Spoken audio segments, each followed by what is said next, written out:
The healthy infant laid his hands on his ailing, dying twin brother as they were resting side by side. Then something happened.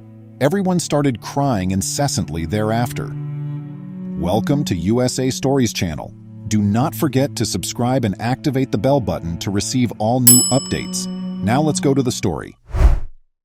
All of this began with a single adolescent girl called Catalina. Her parents wanted her to become a dentist since they were successful dentists. They had given up everything to give her the best chance at a bright future. Catalina also failed to mention that everything would go according to her parents' plans. Her plan was to work for her parents' company after college and find a suitable partner. Amidst all these lovely schemes, there was one more that was a little out of the ordinary. Catalina had no desire to have children. She saw the suffering, the tears, the responsibilities that her parents had endured in an attempt to make her happy, and she wanted none of it. She didn't want to raise her children in a society where everyone was always fighting something because there was so much pain in the world. After a few years, Catalina went to college and discovered a world other from the idyllic existence she had known. Doing housework was so tough for her. Everything in her life appeared to be in disarray. She even paid someone a lot of money to complete all of this. She discovered that her parents had never taught her how to support herself. Everything had been laid on a silver platter by them. Her life has now become extremely difficult and intricate. If it was hard for her to fend for herself, then how would she be able to care for her children? Her determination to avoid having children, now, in the future, or even in her next life, was only strengthened by all of them. Catalina began working with her parents just before she left college. She also met Alex at this time, a boy with whom she fell profoundly in love. With his successful business and excellent family background, Catalina's parents were confident she would have a happy and stress-free life with him. This couple discovered during a talk that they weren't currently interested in starting a family, but Alex was willing to entertain them later. Sadly, they made a grave error that resulted in a fatal incident. Neither of them talked about their future intentions about this. After a few years, Alex got down on one knee and proposed to the woman of his dreams, believing the moment had come for them to get married. But what followed gave him the impression that he was kneeling in front of an unknown person. Just a short while after Catalina said yes to his proposal, the couple was still enjoying the moment's exhilaration when Alex made an unexpected suggestion. It would be best for them to have children when they are 30 or 35, he advised his girlfriend. But he received the greatest surprise of his life. She informed him that she was completely opposed to having children. But before she could finish speaking, Alex lost it. He thought she had lied to him.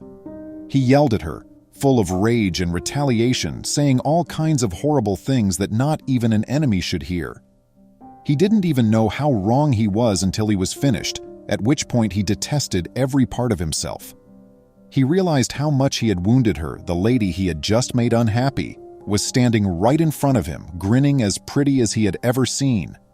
"It's fine. I forgive you," she continued. Alex was amazed at his good ears when she spoke those things.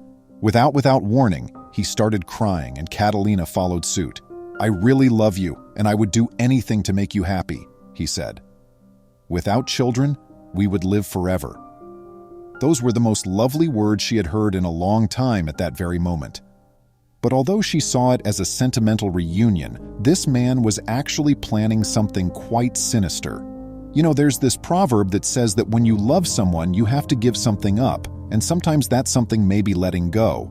However, Alex wasn't prepared for this. He wasn't prepared to give her the type of life she desired, and he couldn't let go of his own dreams.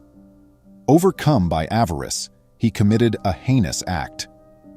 When they returned home that evening, they ate dinner and then went to bed. Alex climbed to his feet, tiptoed to a wardrobe, and did the unimaginable after he was certain Catalina was asleep. Catalina constantly used contraceptive pills, which she stored in a circular pill dispenser in the closet to avoid getting pregnant.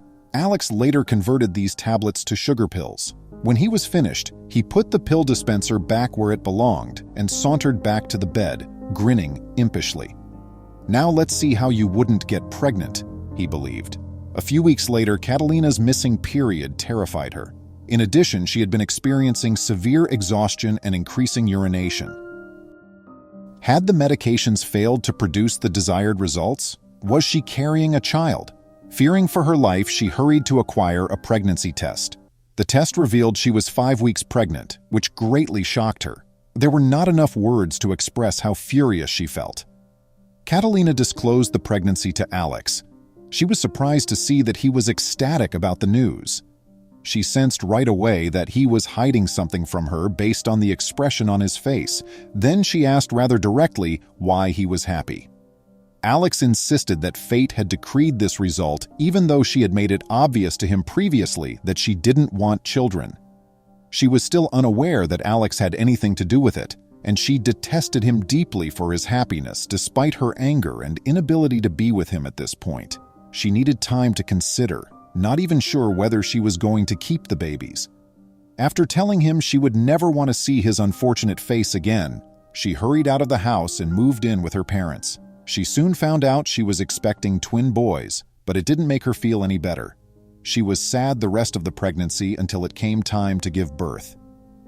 Regretfully, a negative incident occurred. The physicians hurried over to her shortly after the babies were born and instructed her to brace herself. His words, "One of the kids may not survive," broke Catalina's heart. Whether something happened to the children, she did not know whether she would live. She was made aware of the horrors of parenting at that horrifying time, but she was certain that she would become a mother once more in her future life. One twin was placed in an incubator due to his lower-than-average size and weak heart at birth. Upon seeing her second son's look, Catalina realized he was missing his twin brother. Consequently, she ordered a nurse to bring the kid to his brother's incubator. All she wanted to do was bid the young lads, sadly, farewell. However, what ultimately transpired exceeded everyone's expectations. The healthy child hugged his ailing sibling a few seconds after they had positioned the twins side by side. He seemed to be providing him with the power he was lacking. At that moment, a miracle took place. Vital signs improved for the unwell youngster while the twins hugged. There were no adequate words to express to all those in attendance what had just transpired. The ailing twin was kept near his sibling by the physicians as the weeks went by, and everyone was shocked by how quickly he recovered. When the boy gained sufficient strength, the doctors cleared them to return home. The door of Catalina's maternity room opened slightly that day as she was about to leave, and she saw someone she had assumed would never exist again. It was Alex. He carried a deck of cards as he approached her. He handed out the cards one by one and, with a sad heart, informed her he had a confession. These were the words on the cards that she read. "I apologize for forcing you to become a mother before you were ready. All I wanted was to have children, and I felt like I could get you to reconsider as well. I gave you sugar tablets instead of birth control, which is why you're in so much agony. I'm ready to make apologies if you give me the chance, even though I know you might never want me in your life again." Catalina started crying uncontrollably the moment she finished reading. She never would have thought he would turn on her in such a manner. How could he act so readily against her will and still profess to love her? It isn't the essence of real love. She couldn't stomach his selfishness, even if this choice had given her the greatest gift of her life. "I can't let you back into my life," she said to him after gathering herself and letting go. "You blew the opportunity to handle things the proper way. Although I would want to spend my time with my children alone right now, perhaps in the future I will allow you to meet them." She gave him a little grin and added, "I hope you have a great life." She then showed him the door. He had nothing else to say and turned to leave, pausing only to give the door one more look. She returned to her boys and gave them a loving look after he departed. Right now, they gave her the willpower to battle through all of her shortcomings. Her motivation to go for the stars and beyond came from them.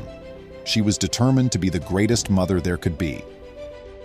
Please remember to subscribe to our channel, give us a thumbs up, and turn on the notification bell so you won't miss any of our videos. If you enjoyed the tale, the next video that plays on your screen will probably move you too.